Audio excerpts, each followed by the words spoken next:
Bienvenue dans cette présentation de la série Découvrir Jung. Cette série vise à vous présenter les concepts principaux de la psychologie analytique sous une forme succincte et vous permettre ensuite de faire une discussion avec l'intervenant lors d'un Zoom qui est ensuite enregistré et proposé à ceux qui se procurent l'enregistrement après. C'est un format bref qui vise à n'être qu'une introduction, un exposé de l'essentiel. Le site internet groupe-jung.fr vous donne le détail des présentations disponibles et de celles qui sont projetées.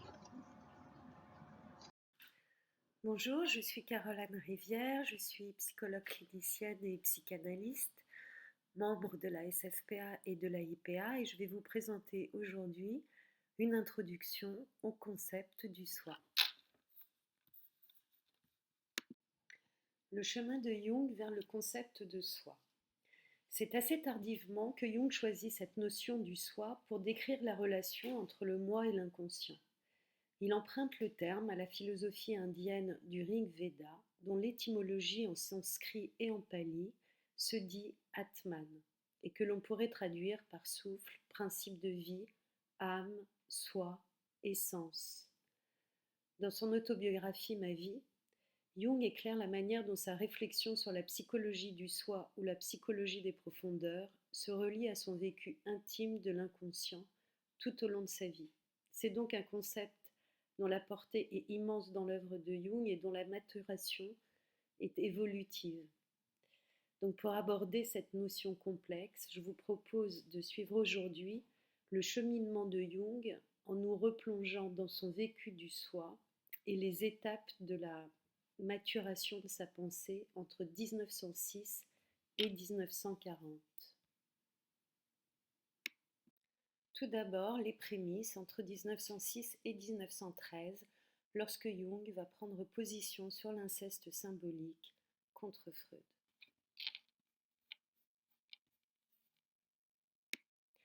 La rencontre avec Freud à partir de 1906 va consteller chez Jung des contenus inconscients, intellectuels et affectifs, on pourrait dire pris dans son complexe paternel, qui aboutiront à l'émergence créative de sa propre pensée concernant la conception de la libido.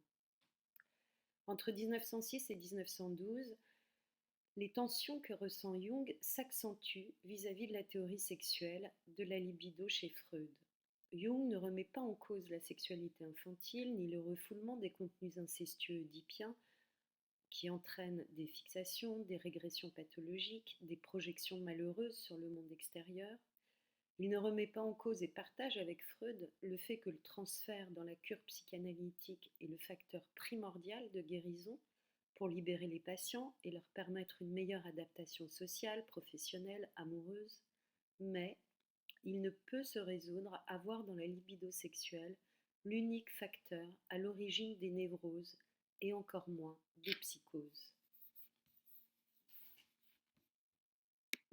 Pendant longtemps, le conflit intérieur de Jung reste dans l'ombre. Mais à l'occasion d'un voyage qu'il fait avec Freud vers les USA, il fait un rêve dont il lui parle. Dans ce rêve, que vous pourrez trouver page 186 dans Ma vie, Jung se trouve dans une maison inconnue, mais c'est la sienne. Il l'explore et découvre en la descendant de vastes pièces qui l'emmènent vers des temps de plus en plus anciens. Le rez-de-chaussée est moyenâgeux, la cave est romaine, puis plus bas encore, dans les fondations de la maison, il découvre des ossements et des objets, vestiges d'une civilisation ancienne. Le rêve s'achève alors que Jung voit deux crânes humains désagrégés. Pour Freud, l'interprétation de ce rêve s'oriente vers le désir archaïque de mort et de meurtre du père. Pour Jung, si ce rêve parle bien des strates les plus profondes et archaïques de sa propre psyché, il parle aussi objectivement de contextes historiques plus généraux. Par ce rêve, me dit-il, je soupçonnais pour la première fois l'existence d'un a priori collectif à la psyché personnelle. Son pressentiment n'ira pas plus loin, mais il commence, à son retour des Amériques, à faire des recherches sur l'archéologie et sur la mythologie et envisage de publier un écrit sur sa conception de la libido. Au moment de ce rêve, Effet de synchronicité, pourrait-on dire, il découvre la publication de Théodore Flournoy sur les fantasmes et les rêveries d'une jeune américaine, Miss Miller, qui lui serviront de matériel pour étayer ses hypothèses. En 1911 et 1912, Jung publie en 2 volumes Les Métamorphoses de la libido, qui deviendra Les Métamorphoses de l'âme et ses symboles, cet ouvrage qui sonnera le glas de son amitié avec Freud dès 1913. Il découvre dans les matériaux inconscients de Miss Miller des motifs structurels de l'âme humaine sous forme d'images qui répètent et reprennent les motifs du héros et de l'inceste tels qu'ils apparaissent dans les mythes, les religions, les contes ancestraux. Cela lui permet de nourrir son hypothèse d'un inconscient transpersonnel en montrant que la régression de la libido dans l'inconscient de Miss Miller va au-delà des contenus incestuels refoulés de son histoire personnelle et active des contenus inconscients mythologiques qui, loin d'être dépassés, sont à comprendre comme un langage symbolique vivant, primitif et toujours actif dans la psyché, c'est-à-dire chargé d'énergie. De ce point de vue, l'inceste comme symbole parle pour Jung de l'union intérieure du conscient et de l'inconscient, de l'aspiration à l'union psychique entre le moins conscient et l'inconscient. Jung réfute donc en partie la nature sexuelle de la libido et voit dans l'inceste une énergie primordiale, indifférenciée, qui dans le langage primitif de l'inconscient se symbolise sous forme d'une union sexuelle.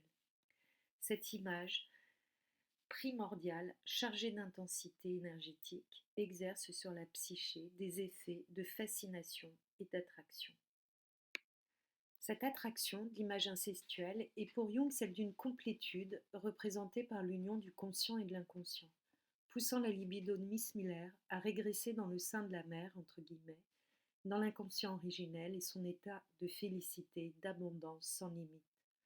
Pour Jung, l'inceste des origines est en quelque sorte l'attracteur qui nous pousse à rechercher toujours le désir du même tel qu'il a existé dans l'état d'inconscience avant l'émergence du moi comme centre de la conscience.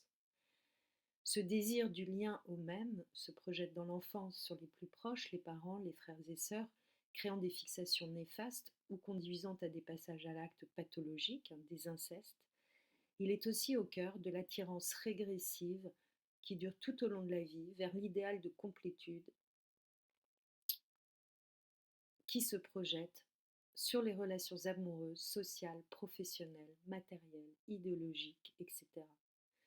Ce lien d'inceste maladive est celui que l'on retrouve dans le transfert comme facteur qui devient alors thérapeutique. Mais pour Jung, il relève moins de la libido sexuelle dans la relation d'objet que du désir d'union intérieure qui sous-tend la recherche du même dans la projection sur l'environnement. En dépassant le point de vue freudien, Jung découvre la valeur positive de l'inceste et de la régression à l'inconscient dans ses possibilités de transformation et de différenciation du conscient et de l'inconscient. Il analyse pour cela les matériaux inconscients qui émergent dans la psyché de Miss Miller à travers le mythe du héros, personnage inconscient auquel elle est identifiée. Ce mythe lui révèle qu'au terme d'un parcours héroïque de sacrifice de ce lien d'inceste, sacrifices qui sont ici comparables en partie aux pertes, aux séparations oedipiennes, au deuil, au travail de retrait des projections et des identifications incestuelles, le héros meurt à lui-même.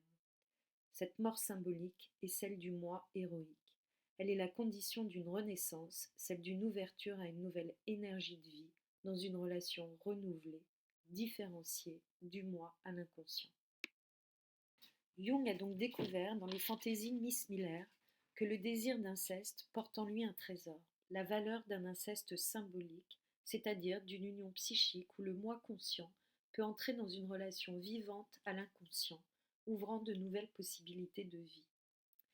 Jung savait qu'en définissant la libido comme énergie, il lui en coûterait son amitié avec Freud, mais il pressent que l'inconscient ne s'arrête pas au contenu refoulé de l'histoire infantile.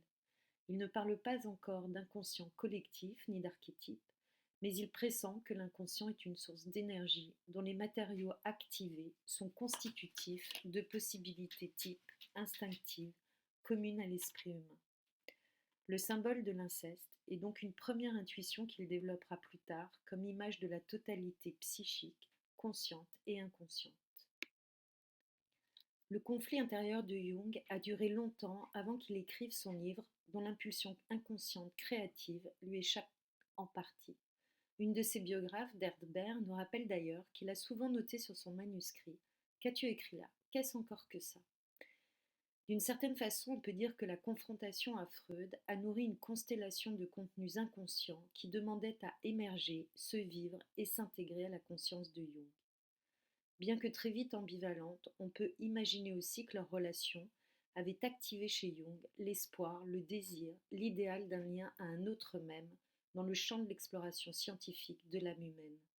Espoir qui s'écroule lors de leur séparation brutale et qui lui fait revivre la blessure et la déception qu'il a connue avec son père.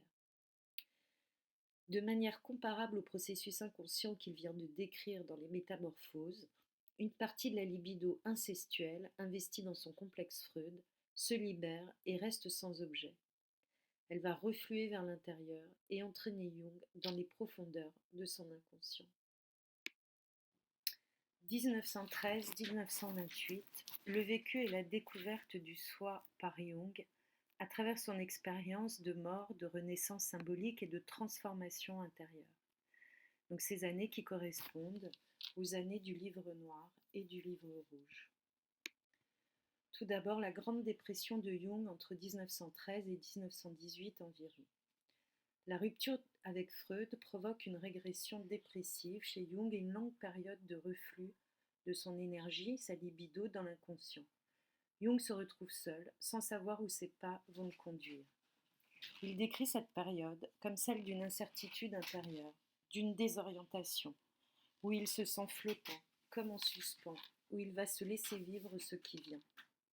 Donc cette période est d'abord un vécu. C'est plus de 20 ans plus tard qu'il pourra dire que c'est une des plus importantes de sa vie et qu'elle a nourri tous les développements et les réalisations de ses œuvres à venir. En 1912, il commence à faire des rêves inhabituels qu'il ne comprend pas, mais qui l'incitent à penser qu'il y a une activation de son inconscient. Et tout en étant perdu, il se dit à lui-même: j'ignore tout à un tel degré que je vais tout simplement faire ce qui me vient à l'esprit. Je m'abandonnais consciemment aux impulsions de l'inconscient. Ce qui lui vient à l'esprit à ce moment-là, c'est les souvenirs de sa vie créatrice d'enfant qui s'exprimait dans des jeux de construction. Et c'est ce qu'il va se laisser faire, aller au bord du lac, ramasser des cailloux et jouer à construire des maisons dès qu'il se retrouve seul, c'est-à-dire après ses consultations et ses devoirs familiaux qui l'aident pendant toute cette période à garder un pied ferme ancré dans le sol. Donc Jung est alors âgé de 36 ans. On peut dire qu'il est réputé comme universitaire à Zurich, comme psychiatre-thérapeute au Burgosli, qu'il est reconnu aussi internationalement, notamment aux USA. Donc il est marié avec Emma Jung, l'une des héritières des plus grosses fortunes suisses, et il a 4 enfants. Sur le plan psychique, on peut dire que son moi semble suffisamment solide et organisé et qu'il s'est individualisé et non pas individué. Les rêves et les visions qui se déversent en lui créent une tension psychique presque intenable. Ce mouvement est celui d'une régression dissociative entre les contenus conscients et inconscients. Il commence à noter systématiquement tous les fantasmes qui lui viennent à l'esprit. Ce travail de notation, nous dit-il, passa dorénavant au premier plan, et un flot incessant de fantasmes fut déclenché par cette activité.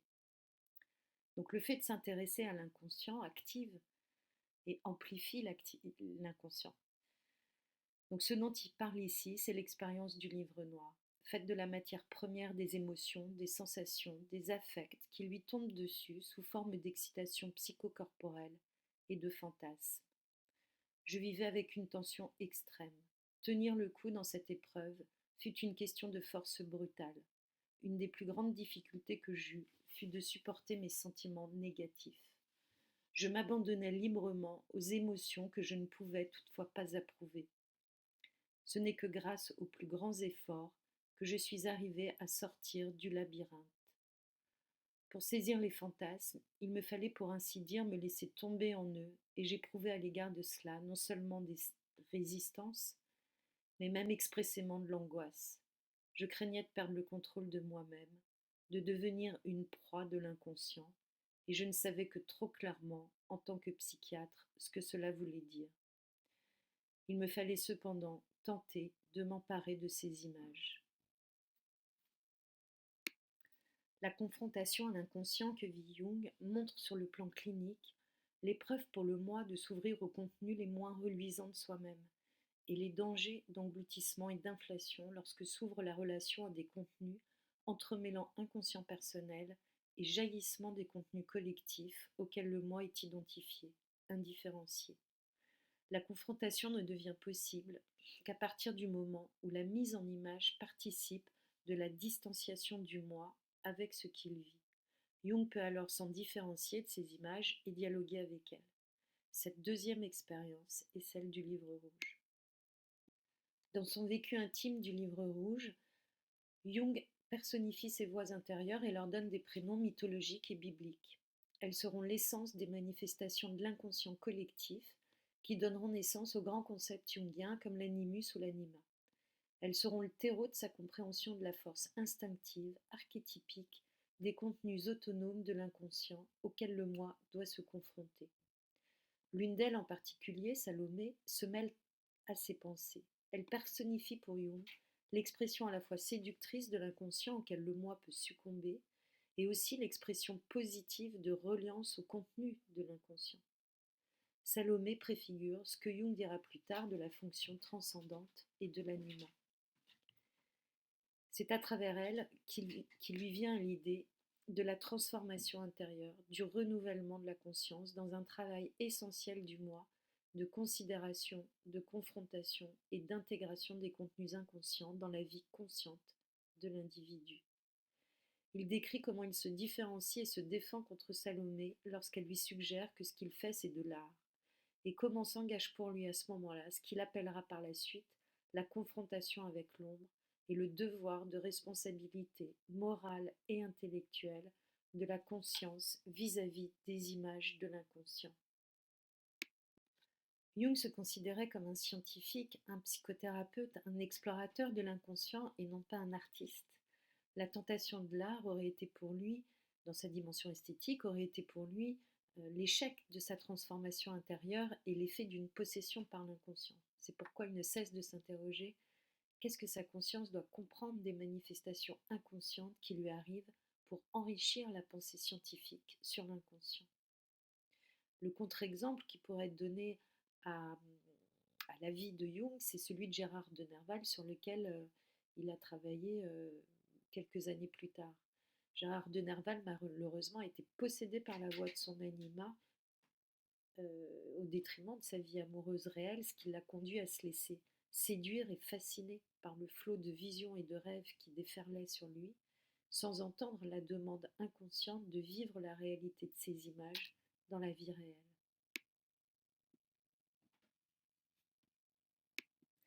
Pendant de longues années, Jung nous dit qu'il ne comprend pas le sens de ce qu'il vit.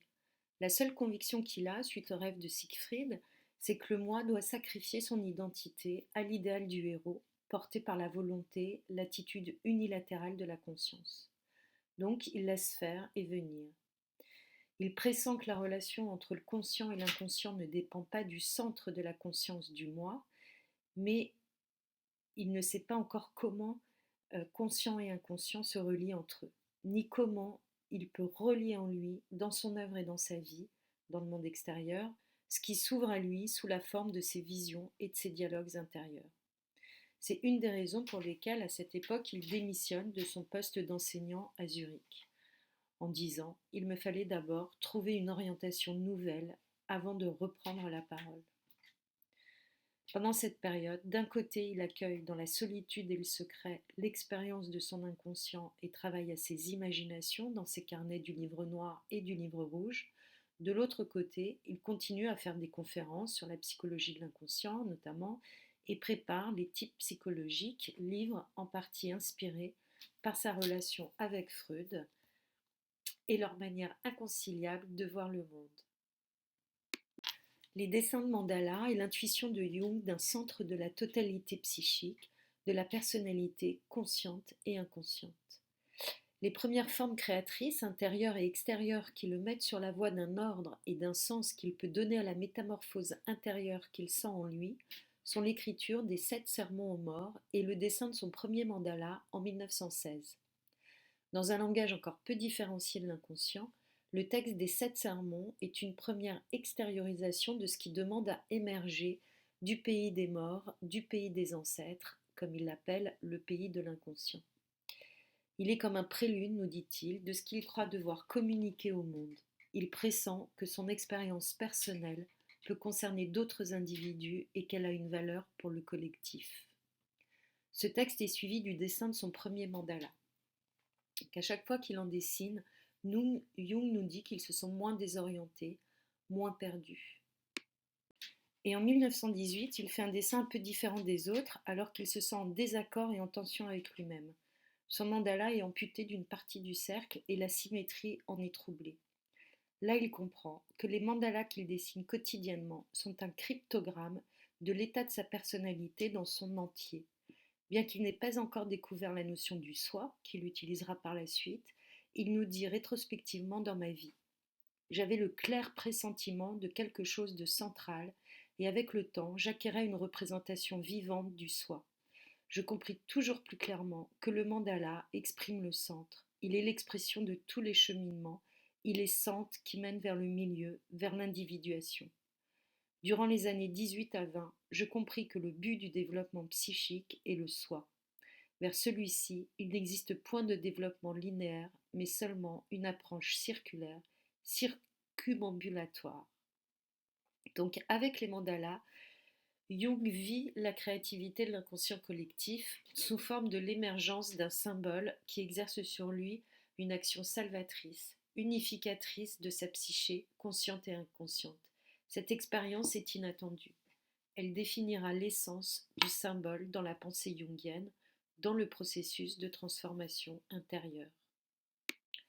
Son ressenti de l'action des mandalas constitue son expérience princeps de l'idée d'un archétype du centre, d'un archétype évocateur d'un dynamisme propre de l'inconscient autre que le moi.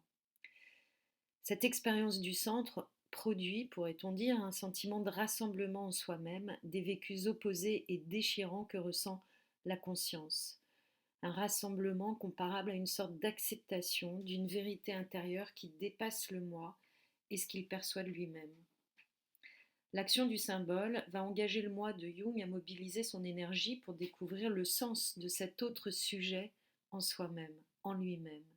Et c'est en cela que le symbole provenant de l'inconscient peut être transformateur, c'est-à-dire sous condition que le symbole, rappellera-t-il sans cesse, engage celui qui en fait l'expérience à découvrir les contenus inconnus dont il est porteur afin de les actualiser et de les intégrer consciemment dans sa personnalité.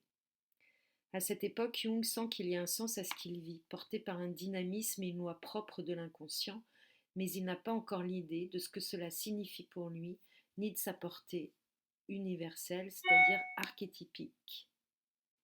1927-28, le rêve de Liverpool, la rencontre avec l'Orient et la conjonction des opposés en Jung. Ce n'est qu'à partir de 27-28 que va s'éclairer pour Jung le sens et le but de sa transformation. À ce moment-là, il va pouvoir ordonner son vécu labyrinthique dans des idées et des concepts clés qu'il va commencer à théoriser.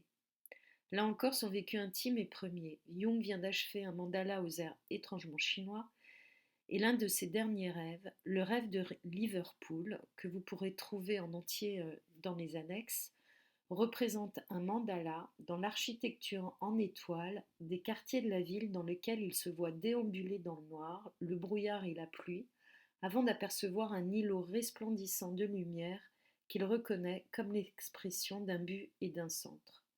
Voilà ce qu'il nous en dit. Après ce rêve, je cessai de peindre des mandalas.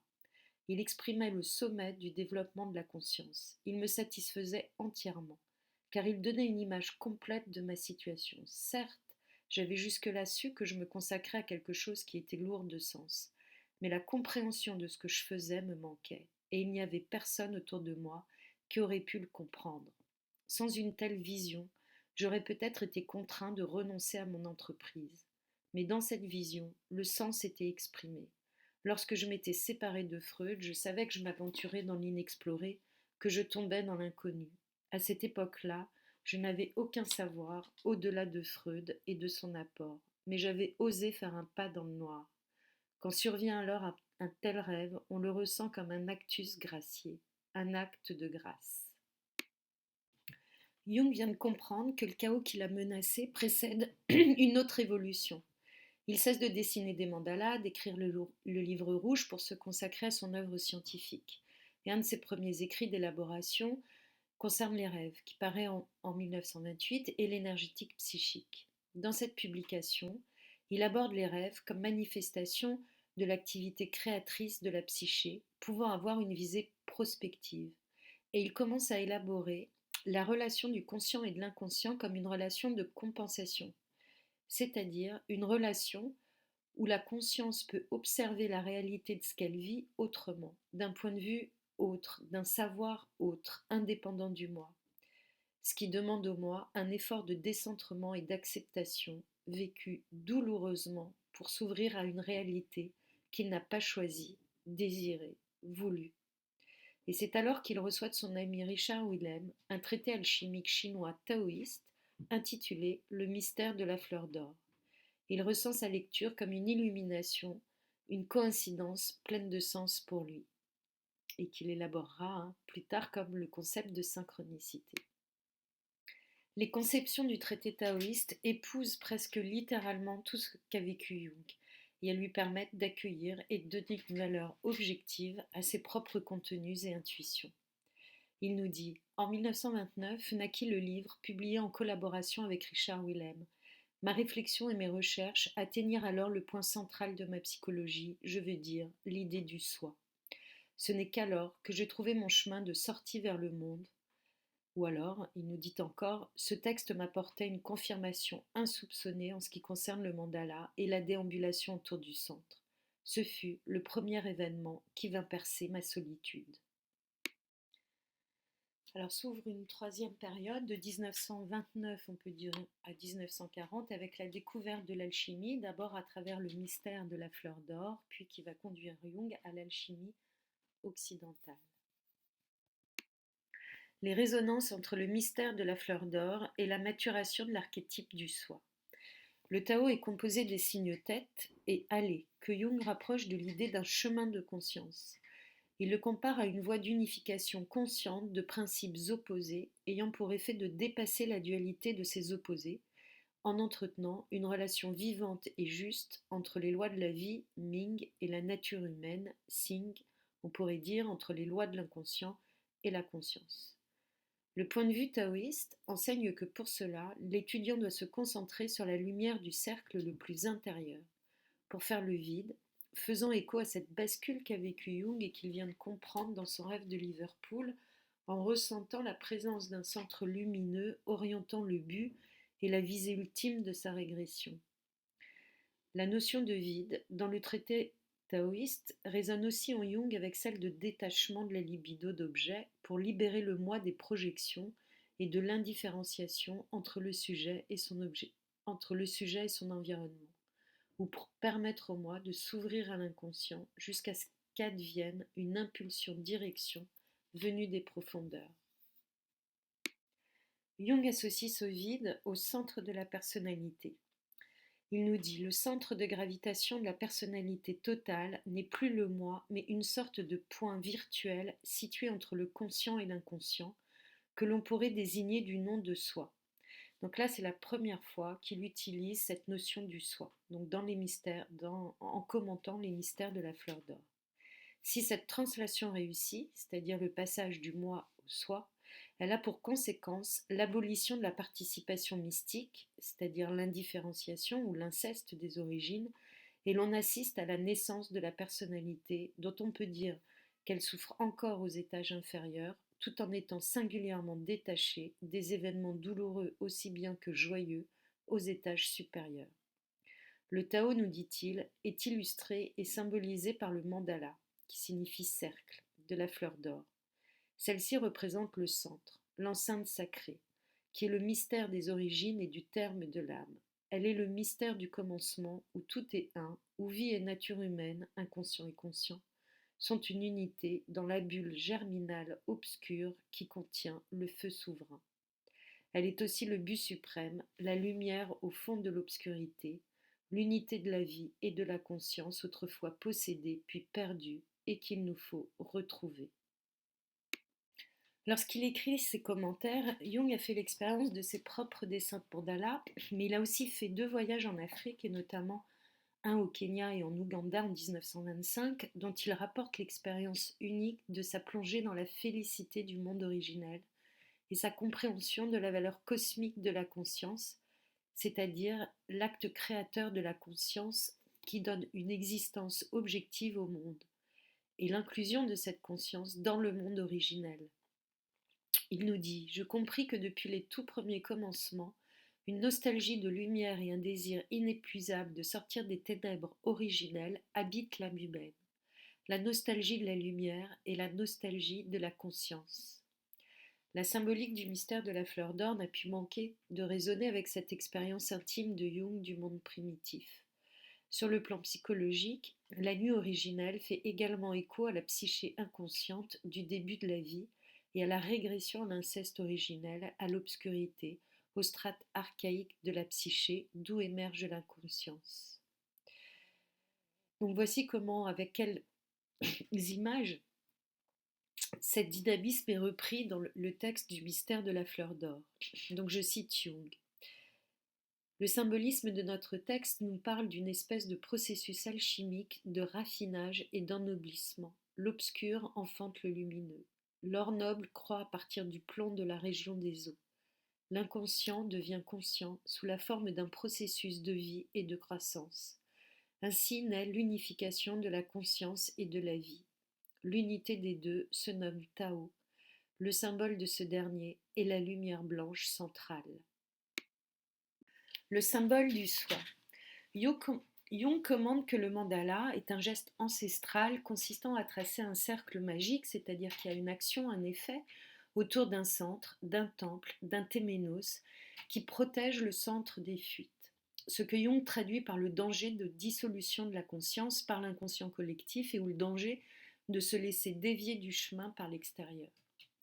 Le point central en est une intensité, une énergie, nous dit-il.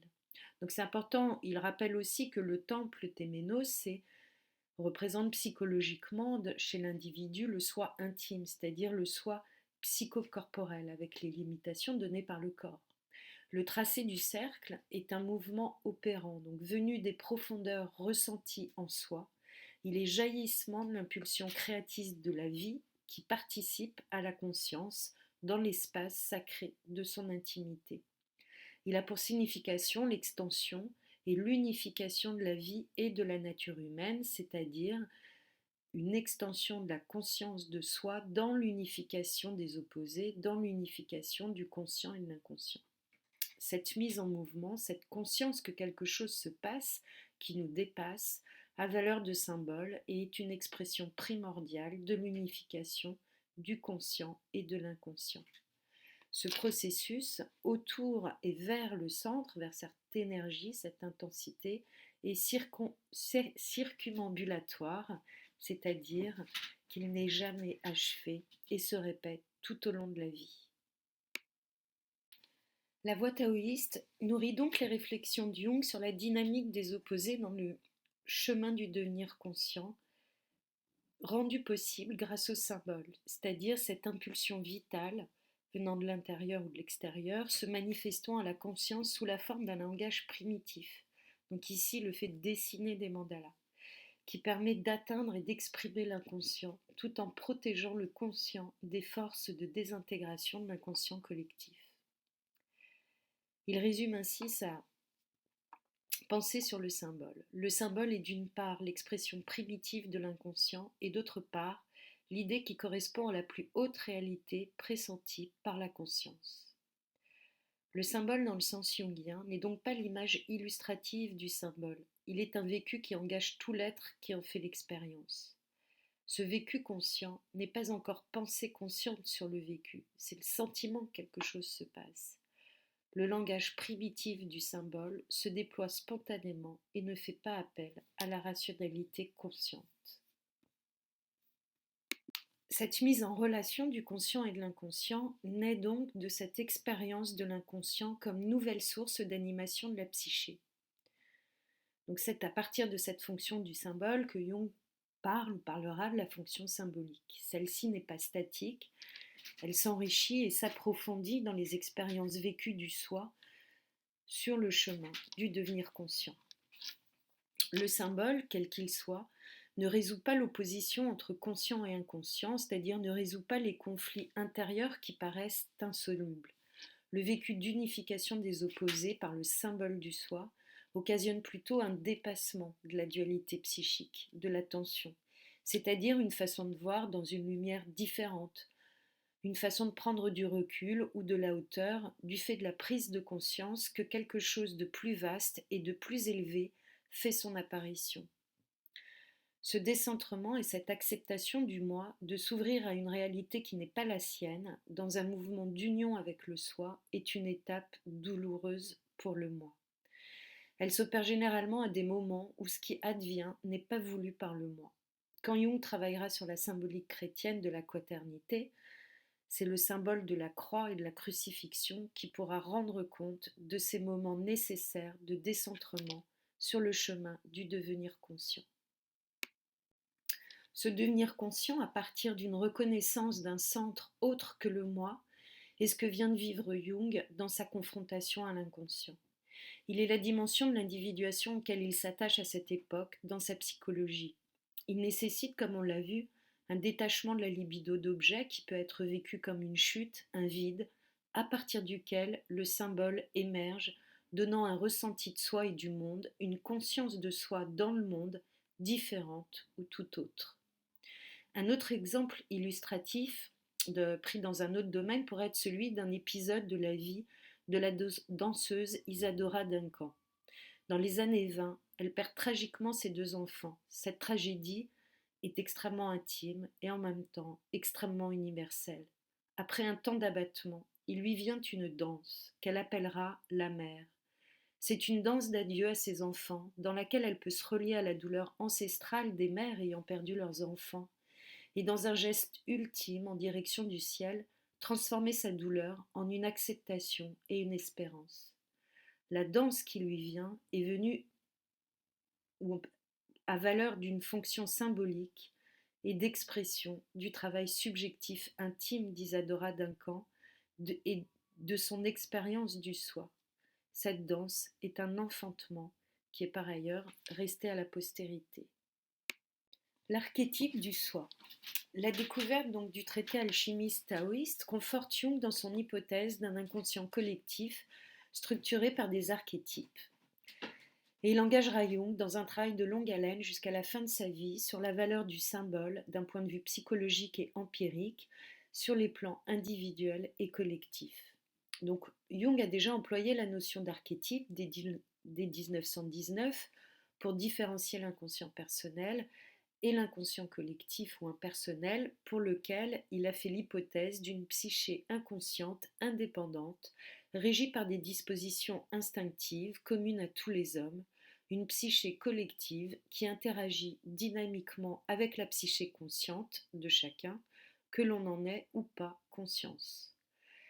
L'archétype du soi va venir nommer le centre structurel de la psyché consciente et inconsciente, impulsant la dynamique instinctive de vie, poussant à la croissance existentielle, poussant à la conjonction des opposés, conscients et inconscients, et à l'émergence d'une relation nouvelle, transcendante ou symbolique du moi à l'inconscient, et ce faisant, éclairant la conscience du moi, de ce qui l'anime et de ce qui s'accomplit en lui, tout en étant distinct de lui.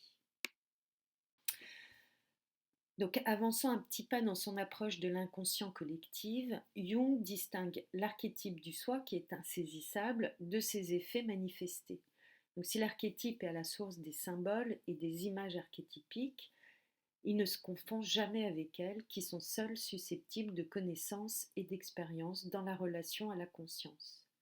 Dans la psychologie de Jung, l'archétype du soi est une prédisposition proche de l'instinct, présent dans tous les êtres vivants, qui anime, qui active les contenus de l'inconscient collectif depuis les origines de l'humanité, dans la rencontre avec le soi intime incarné, le soi de chaque individu particulier, avec son histoire, sa culture, ses spécificités et son inconscient personnel.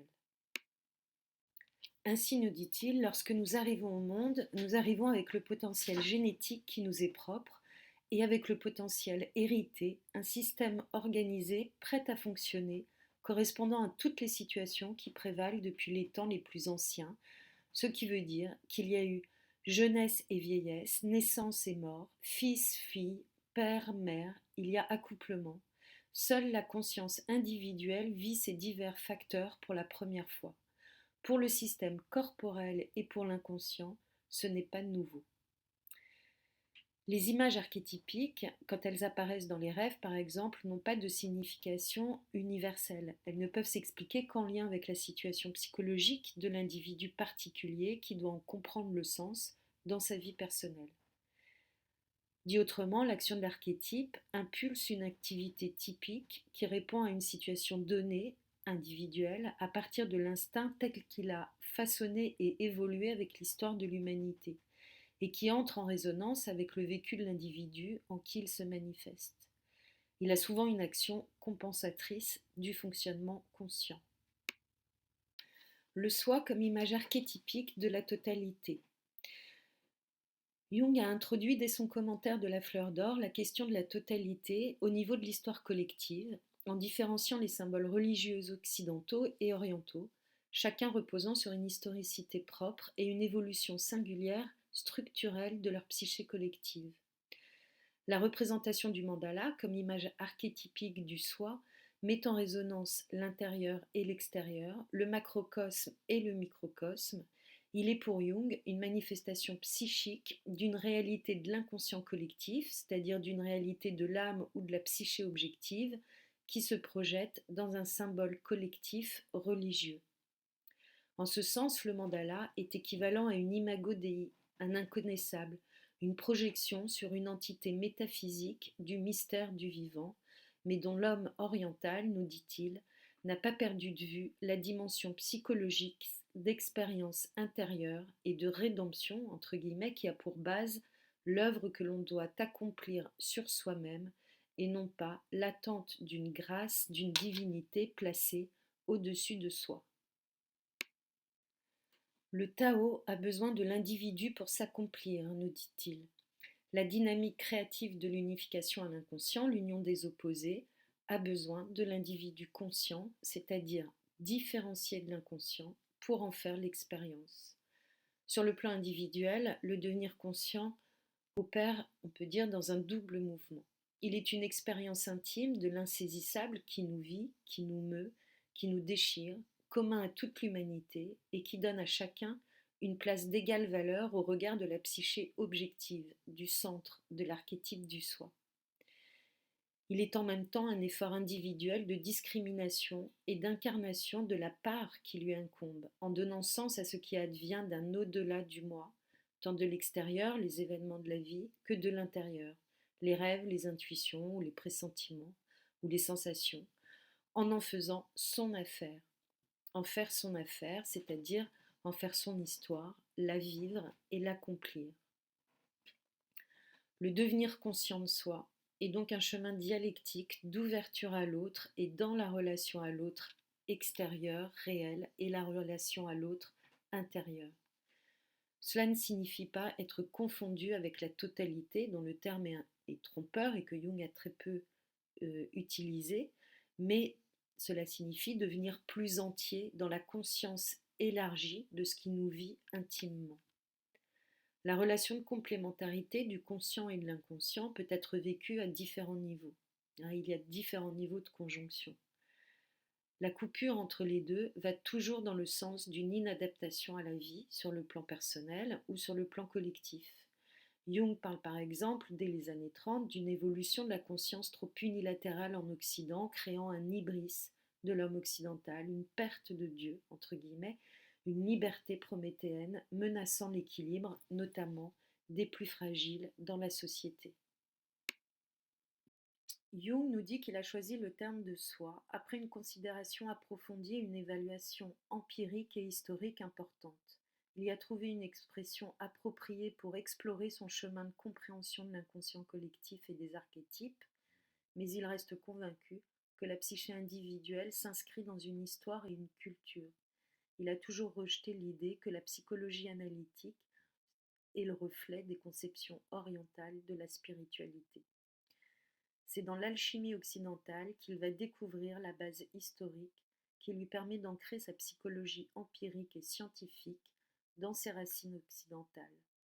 Et c'est aussi avec la découverte de l'alchimie occidentale que prendra sens pour lui, dans son histoire personnelle, le but de son individuation. La lecture du Secret de la fleur d'or met Jung sur la voie de l'alchimie. Grâce à elle vont s'éclairer des rêves qu'il a faits dans les années 20, restés incompris de lui et dans lesquels il se voit à côté de sa maison, il voit qu'il y a une aile ou une construction ou un bâtiment inconnu. Dans l'un d'eux, qui date de 1926 et qu'il relate plus particulièrement, Jung reste prisonnier des enceintes d'un château seigneurial datant du XIIIe siècle. Il a déjà cherché pendant plusieurs années dans les auteurs gnostiques, les traités religieux et philosophiques, des éléments de connaissance de ce qu'il avait à découvrir dans ce bâtiment inconnu. Et c'est en s'approchant de l'essence alchimique taoïste qu'il s'ouvre à la lecture de l'alchimie médiévale occidentale. Il s'y met petit à petit jusqu'à ce qu'il ressente intérieurement, vers 1929, que l'alchimie est la grande affaire de sa vie. Celle qui vit en lui pour pénétrer, unifier, explorer, pourrait-on dire, dans son œuvre scientifique, le processus personnel et archétypique de la connaissance de soi, le secret de la personnalité. C'est à ce moment-là qu'il découvre son mythe personnel. Il trouve avec l'alchimie l'ancrage de sa psychologie analytique, de sa psychologie du soi. Il nous dit: avec son étude, je discernais que l'inconscient est un processus et que les rapports du moi à l'égard de l'inconscient et de ses contenus déclenchent une évolution, voire une métamorphose véritable de la psyché. Dans les cas individuels, on peut suivre ce processus à travers les rêves et les fantasmes. Dans le monde collectif, ce processus s'est trouvé inscrit dans les différents systèmes religieux et dans les métamorphoses de leurs symboles. Donc il va enrichir sa conception du soi comme centre et aussi comme but de l'individuation. Jusqu'à là, il a mis l'accent sur le devenir conscient. Mais avec la découverte de son mythe personnel, Jung va insister sur le processus d'individuation comme chemin de réalisation de soi. À partir des années 30, il travaille assidûment à décrypter le langage alchimique jusqu'à la publication de Psychologie et alchimie, dans lequel il revient sur ses conceptions du soi. Il nous dit, par exemple, le soi est un centre comparable à l'horloge du monde. Le centre, inconnaissable en soi, agit comme un aimant sur les matériaux et les processus disparates de l'inconscient et il les capture peu à peu comme dans un réseau cristallin. Au fur et à mesure du processus, le symbole central se fraye un chemin à travers le chaos apparent des enchevêtrements dramatiques de la psyché personnelle. Il nous dit encore: ce centre que j'ai appelé soi désigne le point à partir duquel la psyché est inconnaissable. Pour les matérialistes, ce point originaire se fondrait avec le corps, et pour les spiritualistes, ce soi serait l'esprit qui anime l'âme et le corps. De mon point de vue, ce que j'observe, c'est que les processus concernant ce centre de la psyché objective fournissent des images orientant vers un but, indépendamment de toute suggestion extérieure. Ce motif, qui apparaît de plus en plus clairement dans les rêves, est comparable à un existant a priori, un archétype inhérent à l'inconscient collectif et échappant de ce fait à la naissance et à la mort de l'individu. L'archétype est une présence éternelle que le conscient perçoit ou non, et il s'agit seulement de savoir si la conscience le perçoit ou non. En pratique, on ne le rencontre sous une forme claire que dans un nombre limité de cas, ce qui ne l'empêche nullement de jouer le rôle d'un pôle secret autour duquel tout tourne en fin de compte. En définitive, toute vie est la réalisation d'un tout, c'est-à-dire d'un soi, raison pour laquelle cette réalisation peut être appelée individuation, car toute vie est liée à des porteurs et à des réalisateurs individuels. Chaque porteur reçoit aussi une destinée et une spécificité qui lui sont propres, et ce n'est que leur réalisation qui confère un sens à l'existence. Pour conclure, donc sur ce premier temps d'élaboration du soi chez Jung, on peut dire qu'il vient d'éprouver durant tout l'entre-deux-guerres comment un centre de la psyché collective a renouvelé en lui des forces de vie. Il a repéré un potentiel de guérison pour rassembler ce qui est dissocié et morcelé dans la psyché, créant la maladie de l'âme. Et il est mobilisé par la visée thérapeutique du soi, dans la dynamique de relation du conscient et de l'inconscient. Avec l'alchimie, Jung accède à une connaissance historique, prémoderne, ésotérique, dont il repère que le grand œuvre de transformation du plomb en or parle sous la forme de projection dans la matière du processus psychique de transformation, celui de l'individuation, celui qu'il a lui-même vécu. Donc Jung se perçoit alors comme le continuateur moderne de l'expérience alchimique. Il trouve là le sens de la réalisation de son soi intime dans l'exploration de l'opus alchimique pour transmettre sa théorie de l'individuation. Et c'est ce à quoi il va s'atteler à partir de l'après-guerre et dans ses différentes publications, à travers de nouveaux écrits où l'alchimie ouvre véritablement une nouvelle page dans sa vie et dans son œuvre. Donc ce qui mériterait donc de nouveau de reprendre l'unité de son œuvre dans l'après-guerre à partir de la façon dont il va enrichir sa conception du soi. Il va notamment approfondir le symbole de la conjonction alchimique comme processus archétypique du soi dans le transfert de la cure psychanalytique et aussi dans les symboles et les liens aux symboles religieux chrétiens. Ce qui va l'amener à renouveler toutes les questions de la dualité psychique dans les profondeurs de la psyché à travers de nouvelles réflexions sur l'ombre et sur le bien et le mal. Donc, une affaire à suivre. Donc, je vous remercie, je vais arrêter là pour cette présentation. Donc, vous trouverez en annexe, pour ceux qui auront regardé, une petite bibliographie et le détail du rêve de Liverpool. Merci.